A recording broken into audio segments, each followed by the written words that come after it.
നമസ്കാരം. മൂന്നിയൂർ വാർത്തയിലേക്ക് സ്വാഗതം.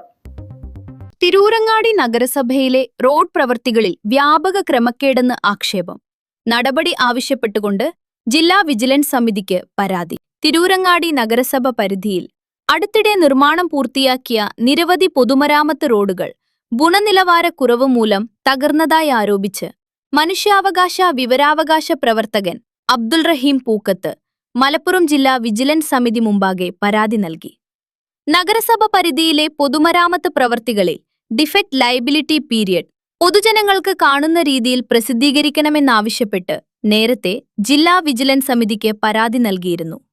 ഇതിന്റെ അടിസ്ഥാനത്തിൽ മലപ്പുറം ജില്ലാ ജോയിന്റ് ഡയറക്ടർ നമ്പർ ഉത്തരവ് പുറപ്പെടുവിച്ചിരുന്നെങ്കിലും നാളിതുവരെ ഉത്തരവ് ഫലപ്രദമായി നടപ്പാക്കിയിട്ടില്ലെന്നാണ് പരാതിയിലെ ആരോപണം.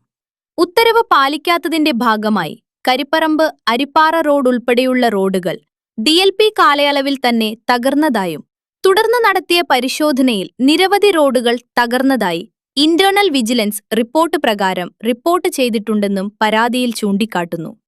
ഇതിനിടെയാണ് തിരൂരങ്ങാടി നഗരസഭ പരിധിയിൽ അടുത്തിടെ തെരഞ്ഞെടുപ്പിന് മുമ്പായി നിർമ്മാണം പൂർത്തിയാക്കിയ പള്ളിപ്പടി പതിനാറുങ്ങൽ ഇറിഗേഷൻ റോഡ് ഉൾപ്പെടെയുള്ള റോഡുകൾ 6 മാസം പോലും തികയും മുമ്പ് പല ഭാഗങ്ങളിലും തകർന്നതായി പരാതി ഉയർന്നിരിക്കുന്നു. കൂടുതൽ വാർത്തകൾക്കായി ഫോളോ ചെയ്യൂ.